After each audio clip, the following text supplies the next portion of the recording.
What's the biggest barrier for clinicians in getting started with ACT, or what are they most concerned about? I think competency.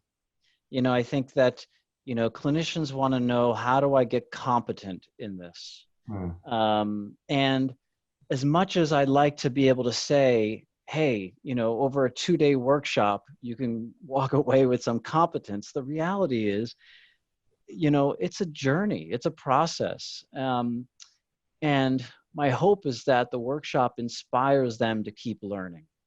If I feel like they walk away with that, then I feel like I've done a good job. So they want competency quickly. And I think that could be a barrier, because then I think the risk is that clinicians might be invested in more of like, give me the techniques that I need to do this. And the risk is that it can come across very topographical and not functional in the approach. And so I'm really careful to ground all the work that we're doing in these workshops in the underlying, once again, philosophy and theory, so they can understand kind of how and why we're applying this approach and these interventions when we apply them. So we're not, kind of coming into a session with an agenda of like, okay, I'm going to do diffusion today, as an example, but rather, what is the client presenting with? What am I noticing? What is the function of what's occurring in the session? And how can and what intervention would be most applicable in this situation? So, and that comes with time, whether it's ongoing workshops, and thankfully Praxis offers, Act 2 and Act 3 and the boot camps, or it can come through individual coaching, training, through peer consultation, practice groups. So I encourage folks to keep going if they're interested and inspired. And of course, everybody starts somewhere.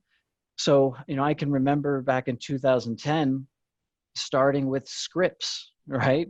And metaphor scripts. And that was where I started. And so, as long as there's informed consent, I think with the client, this is kind of what I'm doing. I'm new to this. Are you willing to experiment with me? Great. But I also think it's important for us to have realistic expectations as to kind of, what we can derive from a 2-day workshop. I think that's a really good point. And I think I can offer a perspective of sort of like kind of the other end of the spectrum of that concern. So like there's this one concern, which is, how do I get competent? How can I get to this quickly and be good at this quickly? And then there's this other concern I encounter, which is like, this is too hard. Like, this experiential stuff is too weird and too different from what I usually do, what I'm used to just talking. And this theory is too, arcane, opaque, labyrinthian, add another weird long word, into this mix. And what I try to do the best I can with the trainings is to make what can seem kind of complicated at first kind of simple, right? Like, you're already thinking functionally, right? You're thinking, what is this behavior about? What is the client trying to get by what they're doing, even if it's not totally conscious to them, or it's just out of habit, right? Or like whenever you say to a client, what you're doing sounds like it's worked for you in the past and then it has stopped working for you now. That's a functional conversation. You're already thinking functional, right? That piece. And then saying things like, you're already doing experiential work with clients, whether you know it or not. Whenever you help them slow down and get a little bit closer to their feelings without running away, or to step back and notice that their mind is giving them all that, negativity yet again, like that's experiential work. It's subtle experiential work. And, you don't ever have to do tug of war with a monster or take your mind for a walk or some of these kind of more more elaborate kind of experiential classic ACT exercises to be doing ACT. So I'm always trying to kind of demystify and uncomplicate the ACT experience by kind of grounding it in what they're already doing and making it seem far less like specialized knowledge that they'll have to take, you know, their whole lifetime to figure out. I love that, Matt. And it reminds me, usually in day 2, I have participants engage in a values conversation. And so I have a list of 12 questions, and I have participants like select a question based upon their birth month. And then they will ask this question of the other participant.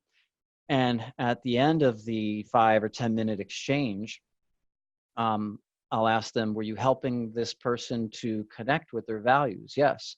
Was there openness in terms of being willing to experience any feelings that showed up during the exercise? Yes. And was there awareness happening between the two of you? Yes. Well, you're doing ACT, right? Nice. You're doing ACT in that conversation. I have something similar to that with both values and diffusion in 2 separate parts of my workshops. The diffusion is just I put up on a slide, you know, like, you know, have a discussion. What thought or story pushes you around? What's the consequence of listening to that thought or story? If you're doing something else, something guided by what's important to you, what would you do differently? And so they have that conversation. Then afterwards I say, well, that was a diffusion conversation. You know, were you noticing the impact of your thinking on your behavior? Were you disconnecting the kind of illusory, you know, cause and effect relationship between thinking and actions? And were you imagining other possibilities? You're doing a diffusion conversation. In fact, you're doing one that's pretty values-based.